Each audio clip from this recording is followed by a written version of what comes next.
Do you remember this report that CBK was testing investors with their long-term papers? Well, the results for the December Treasury bond auction is out. In today's episode, I would like us to review these results for the December auction and see what these results will mean to you or will mean to me as an investor. If you may recall, CBK was looking at borrowing 40 billion.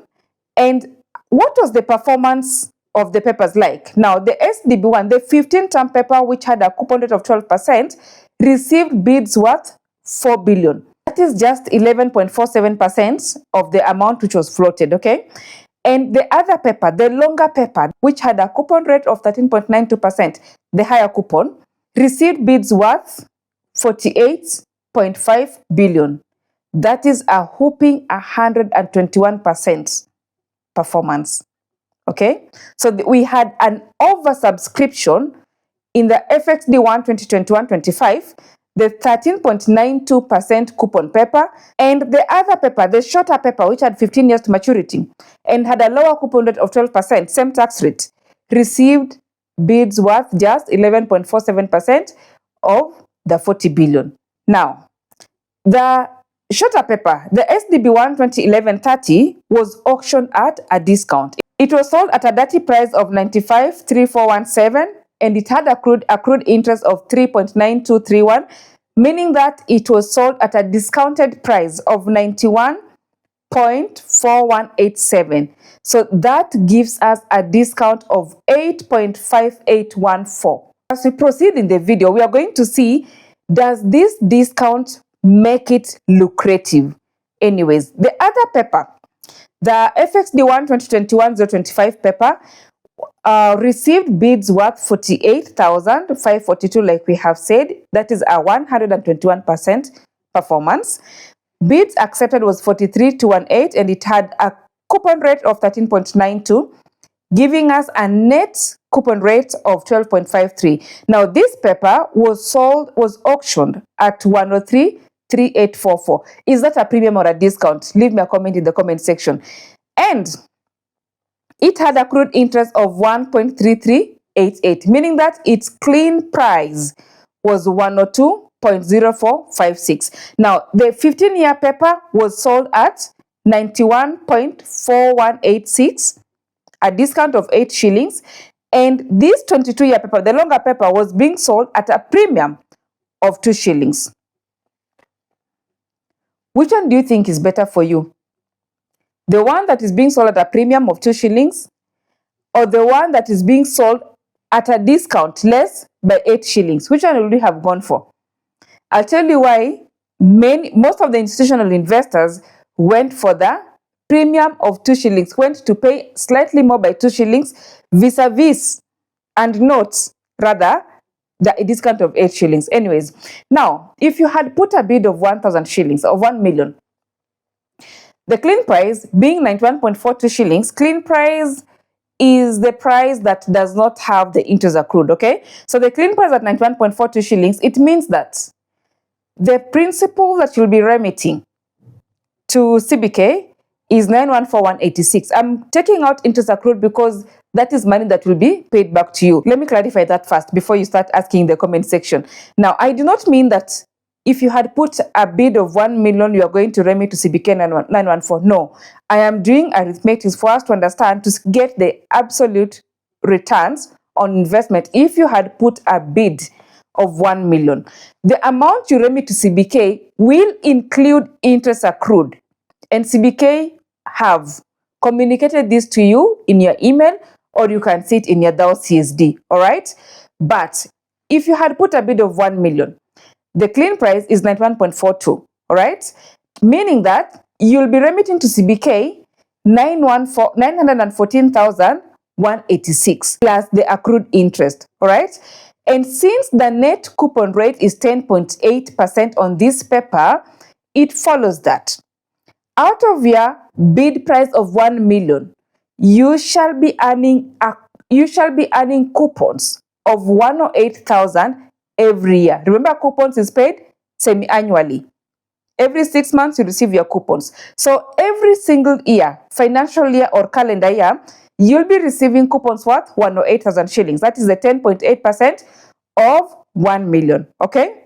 However, apart from the accrued interest, you will have remitted, remember you had remitted to CBK 914,186. So then what is your absolute return? 108,000 divided by 914,186 times 100%, times 100, gives us 11.81%. All right? What about the other paper, the second paper, the FXD1 2021-25, which was oversubscribed by 21.36%. Had you put a bid of 1 million on that paper, the clean price we have seen is 102.05. It means that you'll have been remitting to CBK 1,020,456 shillings. Again, this excludes interest accrued, which you will also remit to CBK. So the net coupon for this paper was 12.53%, meaning that out of your bid amount or out of your face value of 1 million, you shall be earning interest or coupons of 125,280 shillings every year, just like the other paper. Okay. So then what is your absolute returns? Your absolute return is 125,580 out of your principal, which is 1020,456, 1,020,456 shillings. So your absolute return on this paper is 12.28. So every year, because you remitted to CBK 1024.56, every year CBK will be paying you back 12.28% of the 1024.56. So your actual principal is 1024.56. The face value of your paper is 1 million, which is the same as your bid amount, and that's the par value of your paper. However, your principal amount is 1,020,456, and CBK will be paying you 125,580.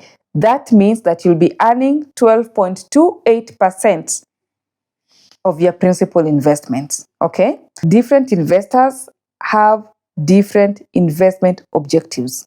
There are individuals or there are investors who had invested in this paper back in 2011, and back then they invested in it at par. So now, 15 years later, this paper is being auctioned at a discount. Let me ask you, if you had bought an item at 100 shillings, an item which you need at 100 shillings, and you have a chance to buy the same item with the same descriptions at 91 shillings, would you also consider buying it so that you have a lower average of the purchase price? Remember, you have been, for 100 shillings, you have been earning net coupon at 10.8. Now you have a chance of earning 10.8, not on the 100 shillings, but on 91 shillings. Would you take it or not? I would take it. If a paper that I had invested in previously is being auctioned at a discount, and it's a paper that I'm not selling, I would take it so that I increase my average or my cumulative return on investment in that particular paper. Remember, the coupons will be paid at the same time and the redemption will be at the same time. All the terms of this paper remains the same.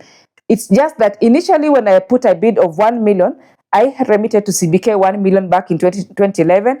And now that I'm putting a bid of 1 million, I am remitting to CBK 914,000 shillings. So like I've said before, different investors have different objectives. If you are a conservative investor, if you're looking at building a conservative portfolio, then the bonds would have been ideal. Now, if in the unlikely event that you didn't take up these papers, then don't you worry. There's a chance that CBK would have another auction in December, this month, towards the end. And if that doesn't happen, we already know by now that bonds are auctioned every month. All right. So even next month in January, we shall still have a chance to invest in the Treasury bonds. If that does not happen, or if that is too far, we can always buy even these same papers, by the way, in the secondary market. Okay. What do you think about these papers? Did you take them or not? And are you looking forward to another bond auction in December or not? I'm not saying it will happen, but are you looking forward to another bond auction in December or not. Remember the testing, this article that we mentioned at the beginning of the video? Now, what do you think will be CBK's reaction? Do you think that in the next auction, they are going to give us higher coupon papers or same coupon or even lower coupon papers? Drop me a comment in the comment section. Another question. Now that we have seen an oversubscription, in other words, the demand for the bonds at these low rates, longer tenors, are still there. And there were reports of liquidity, of CBK having liquidity issues. Now, do you see one of the reasons why we say that investment in bonds is one of the safest investments you could ever have? You have bonds that are maturing next year or that are about to mature. So what do? You make sure that the next borrowing that you have, you make it long-term. 22 years later, that is when you'll be refunding people their monies. In between, they earn interest. It's as good as going to the bank to borrow, and then you negotiate with the bank to give you a grace period on your loan, a grace period or a moratorium on your loan. Moratorium means that you don't pay principal for a duration of time, you only pay the interest. That is a flexibility that the government enjoys. The bond issuer gets to dictate the terms of borrowing. You, the lender, do not dictate. When we go to borrow from the bank dictates the terms of borrowing to us, which we accept or decline. In this case, this borrower, CBK, gets to dictate the terms of borrowing to us. We accept it or we decline it. Of course, this does not include the coupon rates that the competitive investors demand for. Okay? Investment in treasury bonds. Do let me know what you think about the video or what you think about these results kindly. My name is Berlin and thank you so much for tuning in, and let's meet on the next video.